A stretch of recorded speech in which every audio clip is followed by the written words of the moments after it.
Formula ఈ car race కేసులో ఆరోపణలు ఎదుర్కొంటున్న మాజీ అధికారులు అరవింద్ కుమార్, బిఎల్ఎన్ రెడ్డిని ఏసీబీ పిలిచింది. వారు రేపు విచారణకు హాజరు కానున్నారు. ఫార్ములా ఈ కార్ రేస్లో ఆ కేసుకు సంబంధించి అరవింద్ కుమార్ కీలకంగా ఉన్నారు.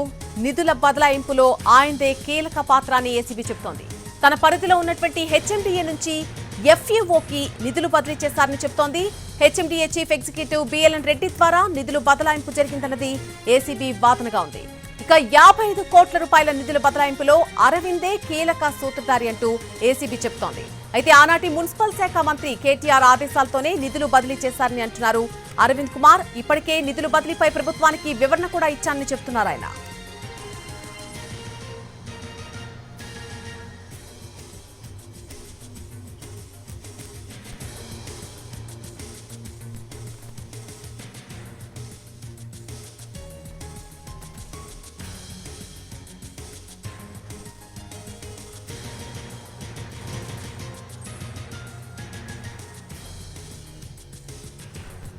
ఫార్ములా ఈ కార్ రేస్ కేసులో ఆరోపణలు ఎదుర్కొంటున్నటువంటి మాజీ అధికారులు అరవింద్ కుమార్, బిఎల్ఎన్ రెడ్డిని ఏసీబీ పిలవడం జరిగింది. వారు రేపు విచారణకు హాజరు కాబోతున్నారు.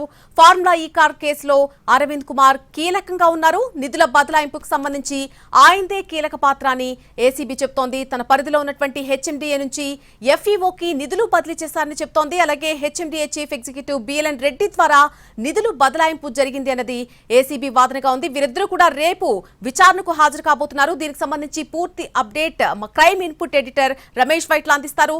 రమేష్ వైట్ల,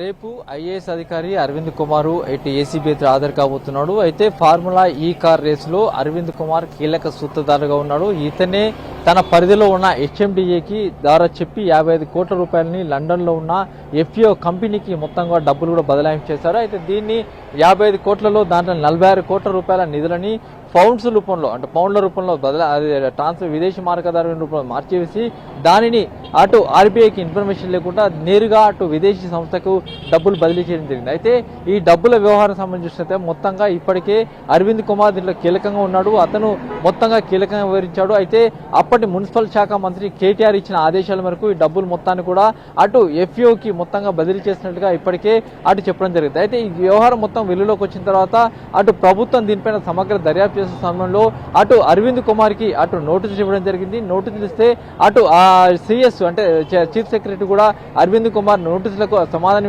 ఇవ్వడం జరిగింది. దీంట్లో ముఖ్యంగా ఒకటే విషయం చెప్పడం జరిగింది. అప్పటి మంత్రి అయిన కేటీఆర్ ఇచ్చిన ఆదేశాలకు అనుగుణంగా తాను తన పరిధిలో ఉన్న హెచ్ఎండి దగ్గర నుంచి ఈ నిధుల మొత్తాన్ని కూడా 55 కోట్ల రూపాయల మొత్తాన్ని కూడా అటు బదిలీ చేశాం. ఈ డబ్బులు మొత్తాన్ని కూడా ఓవర్సీస్ బ్యాంక్ ద్వారా కూడా మొత్తం డబ్బులన్నీ కూడా ఎఫ్ఈఓకి లండన్ లో ఉన్న యూకేలో ఉన్న ఆ కంపెనీకి ఇవ్వడం జరిగిందని చెప్పడం జరిగింది. అయితే ఈ వ్యవహారం సంబంధించి ఇప్పుడు తాజాగా కాంగ్రెస్ ప్రభుత్వం అధికారంలోకి వచ్చిన తర్వాత చూసినట్లయితే ఆ దాంట్లో ఎలాంటి కేబినెట్ అనుమతి లేకుండా డబ్బులు మొత్తాన్ని కూడా బదిలీ చేయడం వల్ల దాంట్లో పెద్ద ఎత్తున నిధుల దుర్వినియోగం జరిగిందని ఐటీ శాఖ గుర్తించి ఆ మేరకు ఆర్బీఐకి సమాచారం ఇస్తే ఆర్బీఐ ఐటీ కలిసి మొత్తం కూడా 8 కోట్ల రూపాయల ఫైన్ హెచ్ఎండిఏకి వేయడం జరిగింది. దాన్ని అటు ప్రభుత్వం కట్టడం జరిగింది. అయితే ఈ వ్యవహారం మొత్తం చూస్తే నిధుల దుర్వినియోగం కావచ్చు, అక్రమంగా నిధుల బదలాయింపు కావచ్చు, కేబినెట్ అనుమతి లేకుండా నిధుల బదలాయింపు కావచ్చు, ఇవన్నీ చేసిన పక్షంలో కీలక సూత్రధారిగా అరవింద్ కుమార్ ఉన్నాడు. అరవింద్ కుమార్ ని రేపు అటు విచారణకు రమ్మని చెప్పి ఇప్పటికే ఏసీబీ అధికారులు నోటీసులు జారీ చేశారు.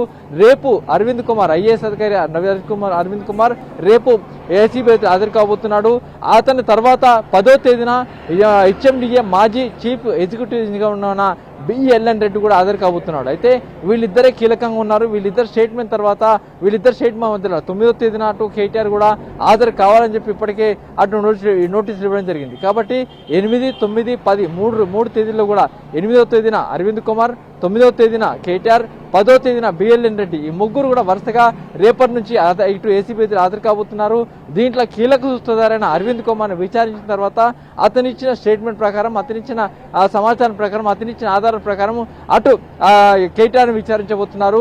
కేటీఆర్ని విచారించిన తర్వాత అతిరిక్త సమాచారం బిఎల్ఎన్ రెడ్డి విచారించబోతున్నారు. మొత్తంగా ముగ్గురిని సీక్వెల్ గా అధికారులు విచారించబోతున్నారు. వాళ్ళ దగ్గర స్టేట్మెంట్ రికార్డ్ చేయబోతున్నారు. అయితే రేపు అరవింద్ని విచారించబోతున్న నేపథ్యంలో రేపు ఏం చేయాలి, ఎలా విచారించాలి, ఏమేమి క్వశ్చన్స్ చేయాలి, ఎలాంటి డాక్యుమెంట్ తీసుకురమ్మని చెప్పాలి, ఎలాంటి సమాచారం రాబట్టాలి, దానికి సంబంధించిన సమాచారం వీటన్నిటికి సంబంధించి సమగ్రంగా దాదాపు గంట పాటు ఏసీబీ అధికారులు లీగల్ టీంతో భేటీ అయ్యి మొత్తంగా చర్చలు జరపడం జరిగింది. ఒక కూలంకషంగా దానికి సంబంధించి ఒక క్వశ్చన్ కూడా తయారు జరిగింది. రేపు ఐఏఎస్ అధికారి అరవింద్ కుమార్ ఏసీబీ ఎదుట హాజరుకోబోతున్నాడు. ఇందుకు సంబంధించి ఇప్పటికే అన్ని ఏర్పాట్లు కూడా అధికారులు చేయడం జరిగింది. నల్ని రైట్ రమేష్ ఫైట్లా, థ్యాంక్స్ ఫర్ ద అప్డేట్.